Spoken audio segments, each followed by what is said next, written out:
and welcome to the fourth day of International Careers Week. We are so excited to have Ambassadors Chalie and Marcie Ries with us today. Marcie is a retired ambassador to Albania and Bulgaria, and Chalie is the retired ambassador to Greece. Thank you so much for both of you joining us today. Our pleasure. So just to start us off, what inspired you both to pursue a career in the State Department, and how did you navigate your path towards becoming an ambassador? So my first inspiration. Marcie, I can't hear you really well. Can you come closer? Yes. Can you hear me better now? No.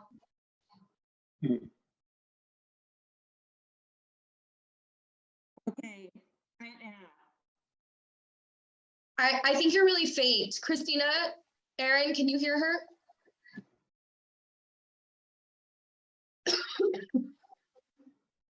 Not really. Okay. I don't know what happened. We were doing really good there for a second. All right. I can hear you. You can hear me now. I can hear you Okay. now. All right. I don't know what the problem was. All right. So when I was in high school, I had an exchange student from Iran who lived with me. So I became interested in international things. Then I traveled when I was in college to Southeast Asia, and that was my sort of first exposure to American diplomats. And after Chalie and I had been working in Washington for a few years, we decided, why not? But we wanted to go live abroad for a few years. We were both interested in other cultures and American foreign policy. So it was a little bit, let's try this for a few years. And then 37 years later, here we are. That's amazing. What kind of challenges did you guys find in the beginning of your careers? Well, I think the challenges of the foreign service are similar. Chalie, I can't really hear you. Challenges of the foreign service are similar to those of other careers. That you have to understand what it is that the wants, try and get the experience, and try and deliver the kinds of engagements that the institution wants. In the case of diplomacy, it's understanding foreign cultures, understanding how to be effective and how to change outcomes for the better, responsibly representing the country. And you do those things in more and more substantial, with more and more responsibility as you move up the line. You learn about different issues. You learn about how to represent the country in lots of settings, both to other governments, to people in the private sector, to international organizations like the UN. And each time you do it, you get better. And people recognize it, and you get promoted. And that's kind of not all that dissimilar to any other profession. So we got some questions already coming in here.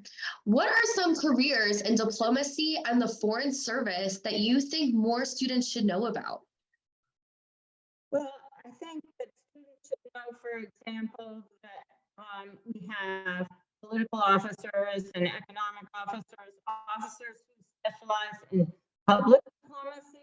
Marcie, I'm going to stop you really quickly. I think you have to move right in front of your computer, one at a time, talk. Okay, is this better? A little bit. Okay. I'll go get the other. I'm as close as I can get now. No, you're good. I can hear you now. Sorry. Continue. All right. So those are all specialties, and that and people choose them by their special interests. We also have management officers who provide the management platform that we need in order to run embassies abroad, to protect us. We have a whole section that does nothing but security. So there are a lot of different possibilities for specialization, in addition to the obvious ones of certain cultures or countries or ethnic groups. What are some law careers involved, and what do they do? The State Department has its own legal service with its own way of competing to enter. And there we do a lot of work on treaties. That would be the main area for State Department lawyers, but we also have lawyers who advise us on tough ethical questions, for example, and related to contracts for our embassies, for buildings and grounds and so forth. What types of negotiation styles did you find yourself using to resolve conflict? Well, we often talk about carrots and sticks, which means sources of leverage that are either positive or negative. The most obvious positive one is the respect and collaboration with the United States at some type of official level, but we can also talk about assistance to another country. And you'd be surprised, one of the things that people want most, that foreign government officials want most, is an official visit to the United States. And that can actually be a negotiating chip. Could you give an example of when you had to use negotiation skills while you guys were ambassadors or any other place in your career? Well, I actually participated in the negotiation of the START Treaty, which was the nuclear arms treaty with the Russians. And there, I was the State Department representative on a negotiating team that had, of course, a lot of experts from the military and from the Department of Energy. So there, the whole negotiation was a fairly technical one, but there are political aspects to it, of course. And that was my contribution to the negotiating team. The head of the delegation, Rose Gottemuller, has written a book about this negotiation, and I strongly recommend it to people who want to know more about negotiations and particularly about women and negotiating. So back to law real quick, we have a student that's very interested in becoming a lawyer. She's curious, what law degrees are most beneficial, especially if you wanted to go work at the State Department? What law degrees? How would you answer that? International law, of course. The State Department legal advisor hires international lawyers who understand treaty law and sanction law and all those other kinds of laws. Obviously, we don't have much call for criminal lawyers or business lawyers, but international law is taught in a number of top law schools, and it's really a specialty in and of itself. The lawyers, though, it's a separate career track. It's not directly in the Foreign service. in the foreign service. Can you talk a little bit more about your work in diplomacy? Sure. Sure, we can. Switch to the other. You want to switch? Yeah. We're switching. We have to get off this one. Yeah, just leave that. Just, it won't let me leave. I'll take care of it.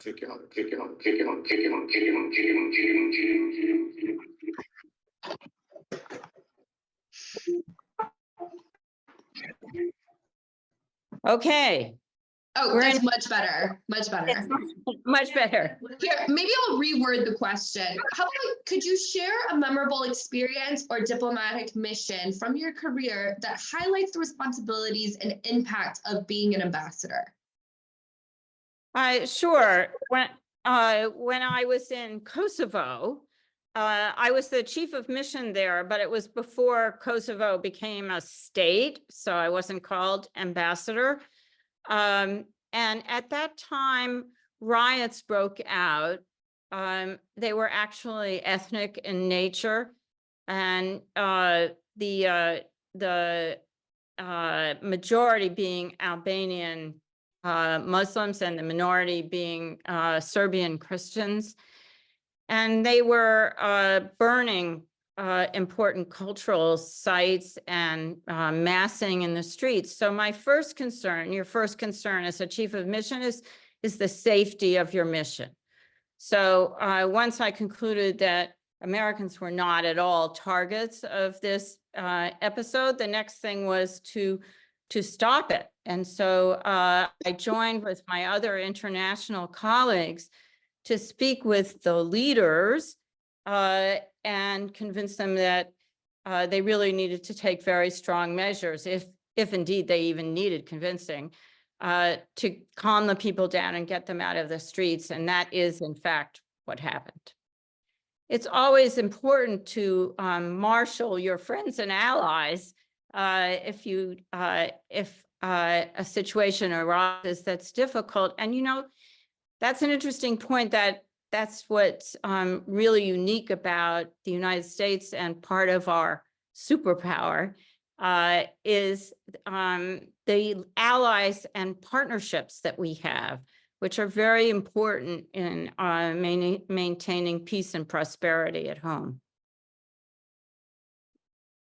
Charlie, do you want to share a memorable experience? Well, I think most people who recall my time in Athens would remember the day in early January 2007 when some domestic terrorists put a RPG, a rocket-propelled grenade, into the side of the embassy, blew up what was essentially my office at the corner of the front of the embassy. It was at 6 a.m. I wasn't there. Nobody was there. Nobody was hurt. But it's the kind of phone call you don't want to get from the Marine security guards, says that there's some terrorists who attacked the embassy and blown up a corner of the building. So I had to manage, you know, we had to tell people not to come in. We had to get the police and bomb disposal folks and fire department in there. But the bigger issue was, this was 2007. It was during the Iraq War. The headline, you know, U.S. Embassy in Europe attacked by terrorist group, was not a very good headline to have. People were, the Greek press was out on the sidewalk and they were broadcasting live on television with all kinds of made up stuff. That was just completely false. And that's not unusual. Sometimes journalists will sort of say somebody said this or that or the other thing. They said we were burning the files. We were you know, under attack in various quadrants. None of it was true. So it was the middle of the night in Washington. I couldn't get any guidance even if I had tried. So I just went out on the street and stood out on the street corner and calmly answered questions from the journalists. My press people were quite nervous, but in fact, the story came out very well. And I even made an apology to the Greek drivers who are all stuck in traffic because the police had rerouted the traffic. And the result was that the story was put in context. It was seen as a wacky sort of episode of a domestic insurgency group or terrorist group that was actually in the process of declining, and we were able to actually use it as a vehicle to strengthen our relationship with the Greeks. They very much appreciated it. And Washington, when they woke up and saw it all on CNN, were really pleased at how it turned out. So that was a sort of a very dramatic event in my time in Athens. As you know, Montana has a lot of Native Americans living here. Have you worked with a lot of Native Americans in the State Department? If so, what do they do? I'm trying to think, because people don't normally tell you that much about their background. There was a Native American in my entering class in the Foreign Service. She came from Alaska, I remember, and I think she just had a normal career like like the rest of us. And so I think, though, that Native Americans have a lot to bring to this profession because of their background. It's of, I'm sure, a great interest to foreigners. And I would think it would be an advantage to have Native American background in your diplomatic activities. What is the importance of the United States maintaining strong relationships with allies? Well, it keeps us safer to start with. Allies contribute to the security of the global system, but also to us. They are what the military calls force multipliers. When you have allies, their intelligence services, their armed services that are out patrolling the sea share information with us. It allows us to be many more places, or to understand what's happening many more places. And when we sadly have to respond, the support of allies is very important. Our allies also put their financial muscle to common tasks where when we have to provide funding to stabilize an uncertain situation, or in the case of typhoon damages to friends around the world. Our allies in Europe, our allies in Asia contribute lots and lots of money, in many cases more money than we do, to help stabilize the situation and serve our broader global interests.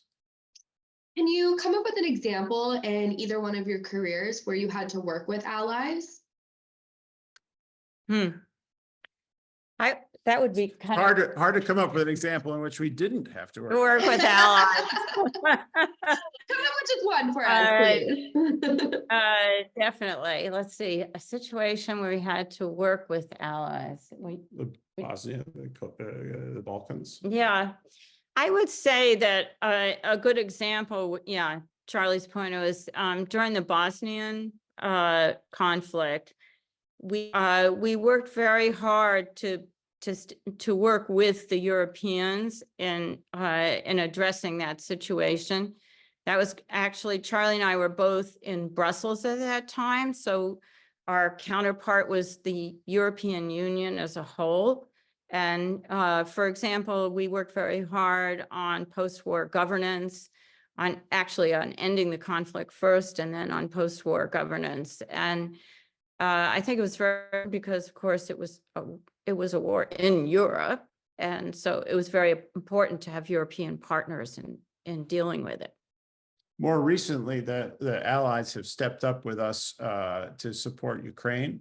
When the Russians invaded Ukraine in a major way in 2022, we worked very closely with our European allies and adopted sanctions on the Russians in parallel, so that it wasn't our sanctions couldn't be undercut by anybody else, and their sanctions were supplemented by ours. And also the Europeans have actually contributed more money to the Ukrainian economy, keep them going despite the war. We've contributed a little bit more in the way of arms, but together, both of us making those contributions has enabled Ukrainians to push back the initial Russian invasion and to solidify a strong defensive line. Well, speaking of Ukraine and Russia, it's a perfect segue to our next question. Since the beginning of the war in Ukraine, do you believe that the U.S. can ever again work diplomatically with Russia like the START treaty? Well, I would say an important principle in diplomacy, never say never. Russian behavior in this situation is obviously egregious, totally unacceptable, and basically invading a neighbor country, and something we could never condone. But one can't predict what will happen when this conflict is finally over, and what will happen in Europe after that. So I think we would never close out the possibility of cooperation with another country, even if the present situation makes it completely impossible. When have you felt your lives were most in danger throughout your careers? Most in danger. Baghdad, I guess. Baghdad, although that's kind of a dramatic way of putting it. Baghdad was a war situation, and so of course that is maybe more dangerous than your average everyday assignment. But there were very strong measures in place to keep us safe. But we did, we went in motorcades, with reinforced mine-resistant vehicles on roads that could have improvised explosive devices. We were sometimes under rocket attack from militants across the river. We obviously, My car was blown up. your car was blown up. You weren't in it though. No. I would think there has to be more to that story there. It was in the parking lot. It was in the parking lot. Yeah, it was in the parking lot. That's actually the whole story. But in that situation, no one was aiming specifically at us. They were aiming at the U.S. presence and the U.S. embassy. Oh man. Marcie, you never told me your car was blown up when we were road tripping together. For Marcie, do you feel women are properly represented within diplomacy? Yes. At least I think that we've made a huge amount of progress in the United States from the time when I first came in the Foreign Service. Actually, the women of the Foreign Service sued some years ago, a couple of decades ago, for unfair treatment on many levels, including entrance, promotion, awards, assignments, and so on. And we won the case. It was a class action suit. So women make up almost an even percentage now of people in the Foreign Service, and are moving up. Are still a little underrepresented in high-level positions, but that too is changing. So I would say that over time, things have changed quite a lot for the better. Because the US is not defending Ukraine, is that a violation of the Budapest Memorandum? Budapest memorandum had it that we would support the independence of Ukraine, and we certainly have done so with tens of billions of dollars of military equipment and funding. And the Ukrainians, that's what they've wanted. The Ukrainians actually want to defend their own country. They don't want to have a bunch of foreign forces in there defending them. They would rather defend their own. Zelensky said this when he came, just give us the tools, we can do the job. Support for Ukraine and the US has waned since the 2002 invasion. If this conflict persists long term, how will the US policy have to change? Well, I think public opinion goes up and down a lot. It's the task of the president and the Congress to think long term about what the nation's interests are. And I certainly feel, and I'm sure Marcie does as well, that it's very much in our interest to defend Ukraine, to help Ukraine defend itself. With continuation of assistance, both economic and military, and that's very much in our interest. Public opinion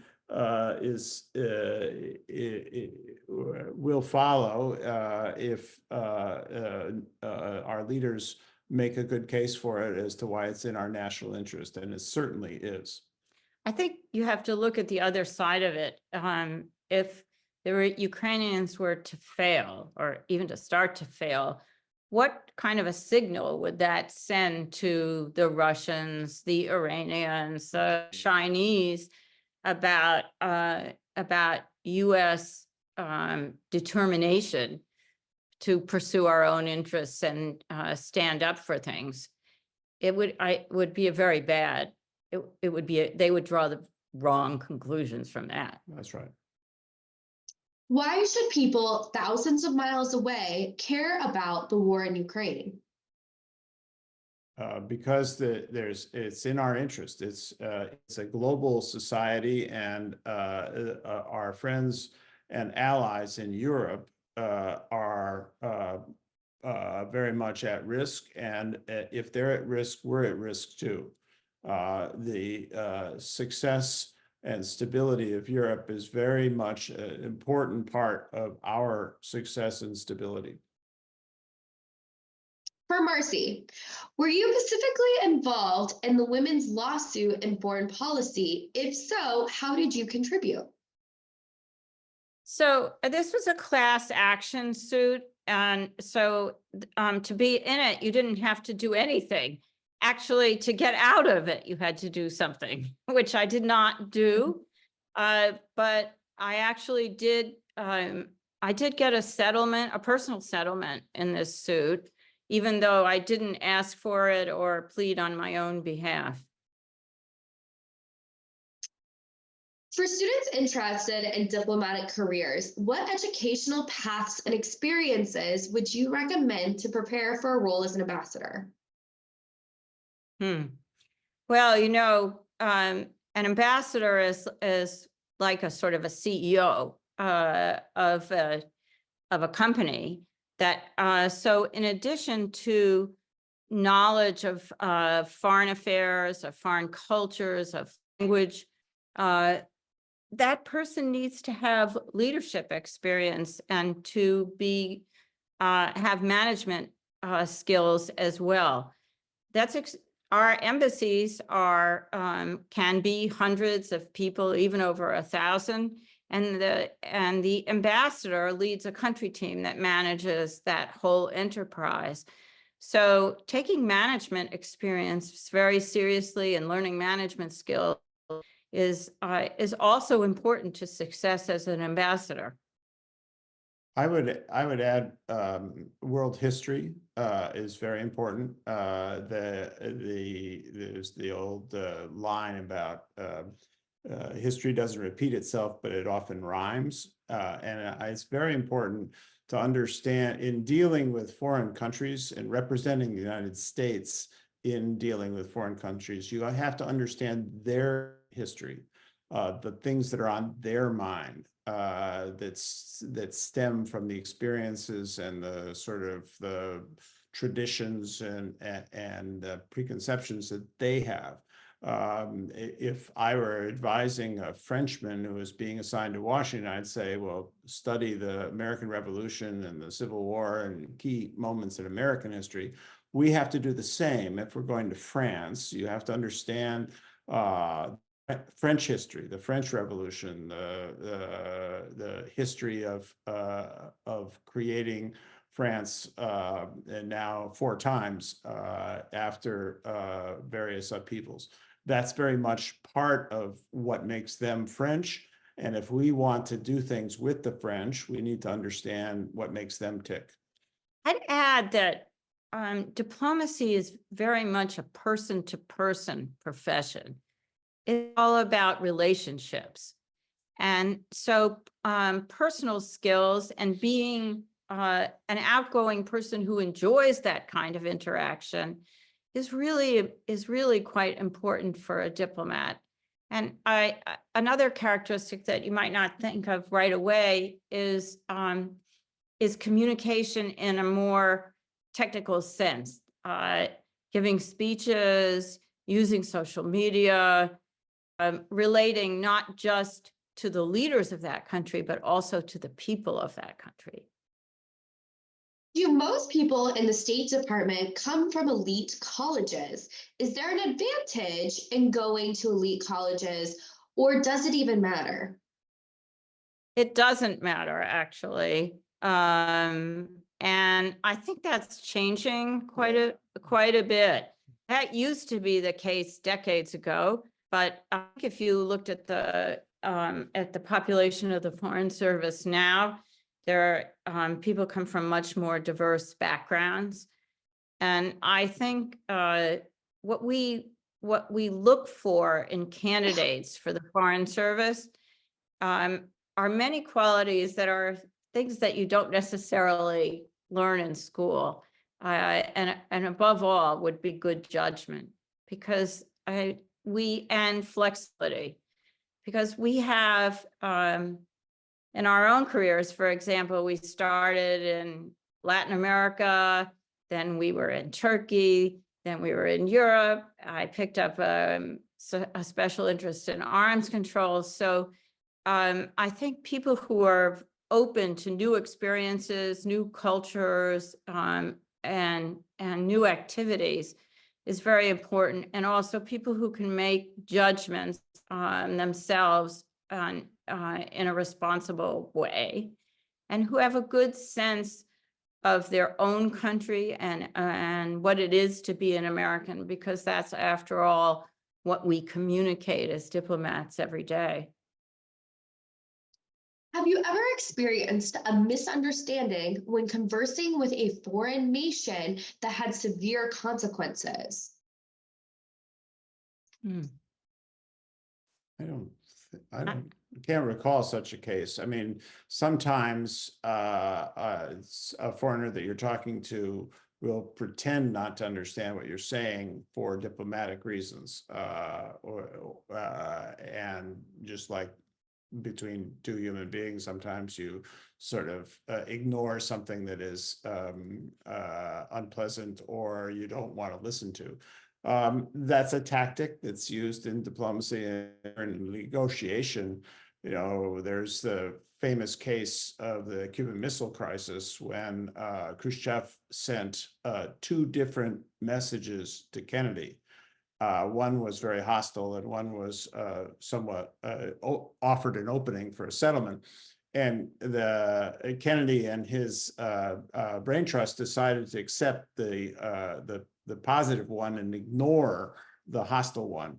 That was probably, Khrushchev, I don't know the Russian side of this story so well, but Khrushchev was probably sending the hostile message in order to make his hardliners happy, but then sending another one. And so you choose which one you're going to listen to.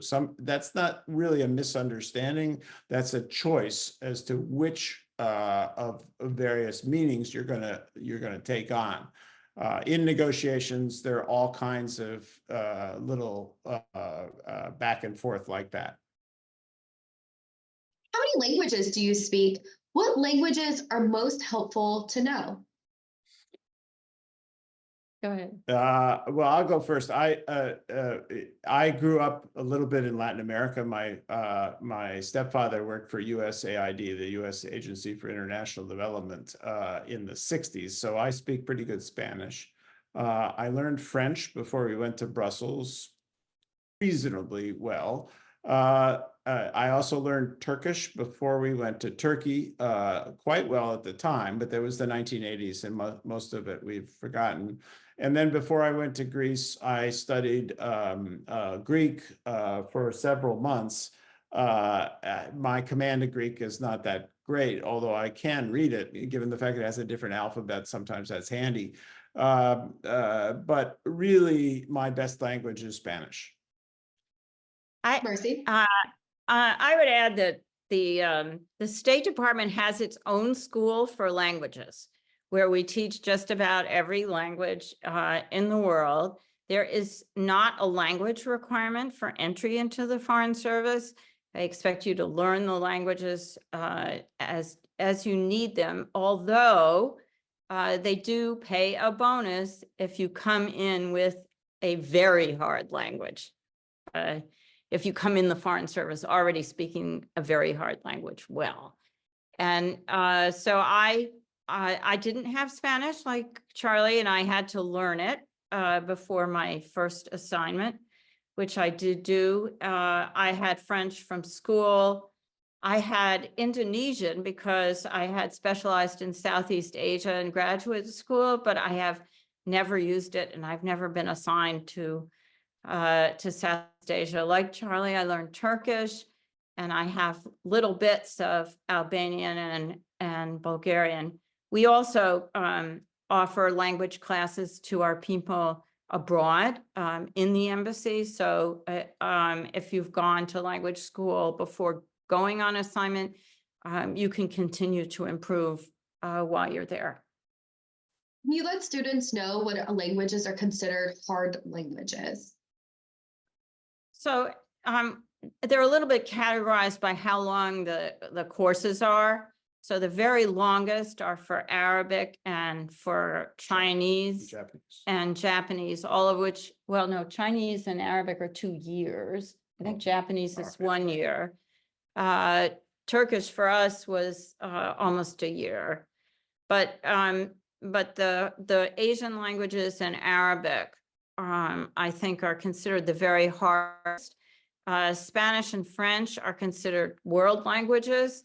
And they're 6 months, between 4 and 6 months for minimum, what we consider to be minimum professional proficiency. But there is a push now for people to speak languages at a more advanced level. And the State Department is encouraging people to reach a higher level of proficiency. What does the State Department support the development of diplomats, and what skills or qualities are particularly valuable for individuals aiming to represent the United States on an international level? I think a very important one that I mentioned, I alluded to a little earlier, is interpersonal skills. That would be interpersonal skills that you would use as a diplomat with foreigners, but also leadership skills in an embassy or in a Washington environment would be very important. I think we also look for in our people openness and curiosity to foreign cultures and interests, very good critical analytical skills, hard work. One of the things that we sometimes talk about, and as I think we all know, that there are many people who come into the State Department or who become ambassadors who are not members of the Foreign Service. They've been appointed essentially politically. And one of the things we counsel them about is this is a profession where you have to work pretty hard. Not just during the day, but often in the evening, because a lot of work is done in receptions and basically parties and dinners. So it really takes quite a lot of persistence and energy. And I would say that that's an important quality for a diplomat. Stamina. That's a good one. How can students best prepare for the Foreign Service test? Well, first I would encourage everybody to look at the website state.gov, where there is a lot of information about the Foreign Service exam. It's changed quite a lot since we took it. But one thing that hasn't changed, Charlie mentioned world history and having a good sense of American history. But I think also something that's very important is following current events. It used to be that you did that by, reading, let's say, the New York Times every day. And of course, now there are many other sources of information. But keeping abreast of current events all over the world really is, I think, a very good way to prepare for that exam. Yeah, every day. I mean, sort of, it helps you get a sense of how things unfold. It's not something you can necessarily, drill down and read a month's worth of newspapers or current events and come up to speed. You know, a year, 2 years, 3 years of following world events on in real time is probably the single most effective. I mean, it's not a current events test, but You don't need names and dates. you don't need names and dates, but it gives you kind of a sense of how things unfold and a broadness.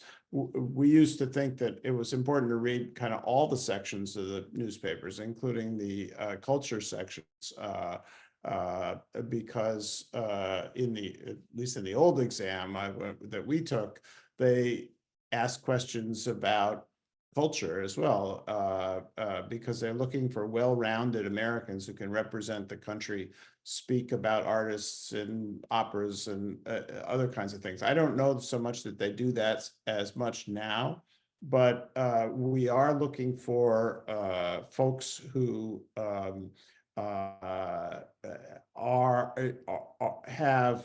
a generalist appreciation for international politics, international economics, and international developments. Oh, well, also new technologies. Yeah, AI. AI, crypto, and all of these. Be able to have some level of cognizance or some level of facility to talk about the things that people talk about these days. I mentioned that the median entering age for foreign service is like about 33. I still have time to enter. We're Plenty out of of time, time. Nikki. Don't rub it in. So we're almost out of time. So my last question for you guys is, what final advice do you have for students that are just now thinking about what careers they would like to go into? My advice would be keep an open mind. People who are just entering careers today are probably going to have more than one career. And as I pointed out, with people entering the foreign service at 33 or older, that means they've done something else. Sometimes it's something relevant. For example, they've worked for an NGO or a think tank or some kind of assistance group or human rights group before they come in. Some people have been doctors or lawyers or in business, or even we know somebody who was a fireman first. And so I would say getting some kinds of experiences, and ideally in some pursuit that involves dealing with people a lot, I think is very helpful for entering the foreign service. Thank you so much for joining us today. And quickly, I just want to say thank you to our International Careers Week sponsors at the Dennis and Phyllis Washington Foundation, Humanities Montana, Stockman Bank, and Clearwater Credit Union. Thank you, Chalie and Marcie, for joining us for Montana's International Careers Week. Bye, everyone.